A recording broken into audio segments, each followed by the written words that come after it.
Hello everyone. Today we are going to discuss electron microscope. So as we all know, electron microscopes are of two types. One is TAM and other is SAM. Here TAM, that is TEM, stands for transmitting electron microscope, and SAM, that is SEM, stands for scanning electron microscope. So firstly we are going to discuss about TAM, that is transmitting electron microscope. So here you can see the diagram of TAM. Let's study about it. तो time क्या होता है? Higher magnification और greater resolution के लिए हम इस electron microscope का यूज़ करते हैं। इस माइक्रोस्कोप का यूज़ करके हम किसी भी सैंपल के इनर स्ट्रक्चर को डिटरमाइन कर सकते हैं। ये किस तरह से काम करता है? तो इसके अंदर सबसे पहले एक इलेक्ट्रॉन गन प्रेजेंट होती है, जिसको आप क्या बोलते हैं? कैथोड बोलते हैं। सबसे ऊपर ये आप देख रहे होंगे इलेक्ट्रॉन गन लिखा हुआ है इधर, as you can see here is the electron gun. तो ये क्या आपके इलेक्ट्रॉन गन है, इसको कैथोड भी बोलते हैं। ये क्या करते हैं? यहाँ से इलेक्ट्रॉन की बीम्स को प्रोड्यूस करती है। आप ये देख सकते हैं स्ट्रेट लाइन जा रही है, तो यहाँ पे क्या है? इलेक्ट्रॉन्स की बीम को ये प्रोड्यूस करता है। तो इसके बाद क्या होता है आगे कि यहाँ से इलेक्ट्रॉन गन से इलेक्ट्रॉन की बीम निकलेगी, फिर वो एनोड के पास जाएगी। इलेक्ट्रॉन्स पे नेगेटिव चार्ज होता है, एनोड पे पॉजिटिव चार्ज होता है, तो एनोड की तरफ ही अट्रैक्ट होते हैं। इसके बाद आगे कंडेंसर प्रेजेंट होता है, जो कि फोकस करता है इस बीम को ऑब्जेक्ट के ऊपर। इसके बाद हमारे पास ऑब्जेक्ट यानी कि जो हमारा सैंपल होता है, तो कंडेंसर के आगे हमारे पास हमारा सैंपल होता है, जो कि इस सैंपल पे यहाँ पे फिर हमारी जो बीम्स है इलेक्ट्रॉन की, वो यहाँ पे आके कंसनट्रेट होती है एंड फोकस होती है। इसके बाद आगे हमारे पास ऑब्जेक्टिव लेंस होता है। ये ऑब्जेक्टिव लेंस जो है फिर इमेज को मैग्नीफाई करने का काम करता है, और उसके बाद होती है इमेजिंग, यानी कि यहाँ से फिर ये इमेजिंग क्या करता है? कन्वर्ट करता है इलेक्ट्रॉन इमेज को उस फॉर्म में कि हमारी ह्यूमन आइज जो है उसको रीड कर सके, स्टडी कर सके। ये क्या होता है? इमेजिंग पे जैसे ही गिरती है इलेक्ट्रॉन्स, तो उसके ऊपर कंप्यूटर के ऊपर क्या होता है? इमेज डेवलप हो जाती है, जो इजीली हम समझ सकते हैं कि किस तरह का स्ट्रक्चर ये होगा। तो image is digitally captured for display on computer monitor. तो इसमें क्या होता है? हमने देखा इलेक्ट्रॉन गन से एनोड के पास आते हैं इलेक्ट्रॉन्स, फिर कंडेंसर के पास जाते हैं, फिर सैंपल, फिर ऑब्जेक्टिव लेंस, और उसके बाद इमेजिंग होती है। तो इस तरह से ये वर्क करता है। अब देखो इसमें कॉन्ट्रास्ट फॉर्मेशन होती है। किस तरह से इमेज बनती है? उसमें सबसे पहले बात आती है कि कॉन्ट्रास्ट फॉर्मेशन होती है। The contrast between two adjacent area in the image can be formed due to difference in the electron density। Electron density की डिफरेंस की वजह से इमेजिंग पे जो मतलब इलेक्ट्रॉन्स वहाँ पे इमेजिंग से जितने भी इलेक्ट्रॉन्स वहाँ आके उसको टकराते हैं, तो उसके हिसाब से वो एक इमेज बनाता है जो कंप्यूटर डिस्प्ले करता है। तो इलेक्ट्रॉन डेंसिटी की बेसिस पे होता है। During the interaction of electron beam with the sample, some of the electron will be lost due to absorption. कुछ एक इलेक्ट्रॉन तो एब्जॉर्ब हो जाते हैं सैंपल के द्वारा, तो वो लॉस्ट हो जाते हैं, और कुछ एक पास करते हैं। जो पास करते हैं वो इमेजिंग पे जाके एक इमेज को फॉर्म कर देते हैं। ये यही कहना चाहता है। और क्या कहता है? ये सैंपल और electron beam should be placed in vacuum.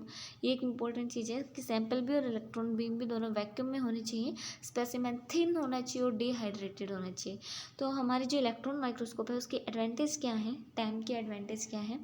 Powerful magnification है, अच्छी क्वालिटी है, ज़्यादा रेजोल्यूशन है, और हमको कंप्यूटर के ऊपर पूरे के पूरे कंपाउंड स्ट्रक्चर की क्या मिल जाती है? इंफॉर्मेशन मिल जाती है। इसकी डिसएडवांटेज क्या है? कि ये काफ़ी बड़ा होता है और बहुत ही ज़्यादा एक्सपेंसिव भी होता है।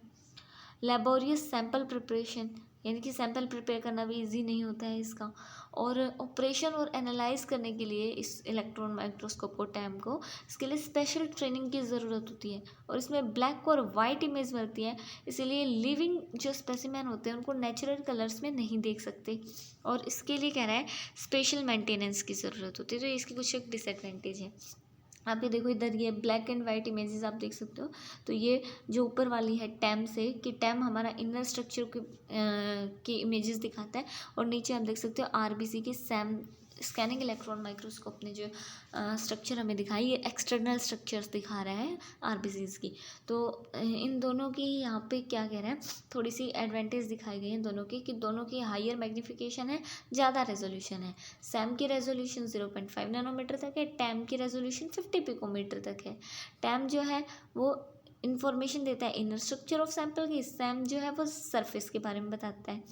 ये होता कैसे है कि ये इनर स्ट्रक्चर के बारे में बताता है, सरफेस के बारे में। जो टैम होता है इसमें ट्रांसमिटेड इलेक्ट्रॉन्स होते हैं जो कि एक इमेज को क्रिएट करते हैं, और सैम में रिफ्लेक्टेड इलेक्ट्रॉन्स होते हैं जो कि इमेज को क्रिएट करते हैं। तो ट्रांसमिटेड इलेक्ट्रॉन क्या करेंगे, तो अंदर से ट्रांसमिट होके आएंगे ना, सरफेस के अंदर जाएंगे, ट्रांसमिटेड मतलब अंदर जाके फिर बाहर आ रहे हैं, और रिफ्लेक्टेड मतलब सरफेस पे टकरा के वापस आ रहे हैं। तो इस तरह से ये दोनों काम करते हैं। अब यहाँ पे टैम तो हम देख चुके हैं, अब देखो सैम किस तरह से काम करते हैं। तो सैम में क्या होता है, सबसे पहले ये ऊपर आप देख सकते हो एक इलेक्ट्रॉन का सोर्स प्रेजेंट है। तो ये इलेक्ट्रॉन के सोर्स से इलेक्ट्रॉन निकलेंगे, एनोड के पास जाएंगे, उसके बाद एनोड क्योंकि नेगेटिव पॉजिटिव चार्ज होता है इस पर अट्रैक्ट करेगा, फिर ये कंडेंसर पे इनको क्या कर देगा, कंडेंस कर देगा। कंडेंसर के बाद नीचे ऑब्जेक्टिव लेंस लगा हुआ होता है जो क्या करेगा, ये जो इलेक्ट्रॉन्स इसको मिलेंगे उनको क्या करेगा, मतलब ऑब्जेक्टिव लेंस में आएंगे तो मैग्नीफाई करेगा अब ये इमेज को, और उसके बाद ये क्या करेंगे, बैक स्कैटर्ड इलेक्ट्रॉन डिटेक्टर हमारे पास प्रेजेंट रहता है, उसके पास आएंगे, फिर सैंपल के पास आएंगे। उसमें पहले कंडेंसर के बाद सैंपल के पास जा रहा था टैम में, और यहाँ पे सैंपल के पास बाद में आ रहा है। फिर यहाँ से क्या होता है कि सैंपल से वापस ये बैक स्कैटर्ड इलेक्ट्रॉन डिटेक्टर के पास आते हैं, यहाँ से फिर ये इलेक्ट्रॉन को डिटेक्ट करता है। कंडेंसर से आया, कंडेंसर से ये सैंपल के पास चला गया, ऑब्जेक्टिव लेंस कंडेंसर से ऑब्जेक्टिव लेंस से सैंपल के पास चला गया, सैंपल से फिर ये क्या करेगा, वापस जाएगा और बैक स्कैटर्ड इलेक्ट्रॉन डिटेक्टर से इलेक्ट्रॉन टकराएंगे, और फिर वो क्या करेगा, देखो एक्स वाई स्कैन कोयल्स के पास भेजेगा इन्फॉर्मेशन को, फिर स्कैन जनरेट होएगा, और फिर कंप्यूटर में हमें इमेज मिल जाएगी। तो इस तरह से सैम हमारा वर्क करता है। टैम का हम देख चुके हैं, सैम का हम देख चुके हैं। तो ये है हमारा कंप्लीट इलेक्ट्रॉन माइक्रोस्कोप के बारे में। So thanks for watching video.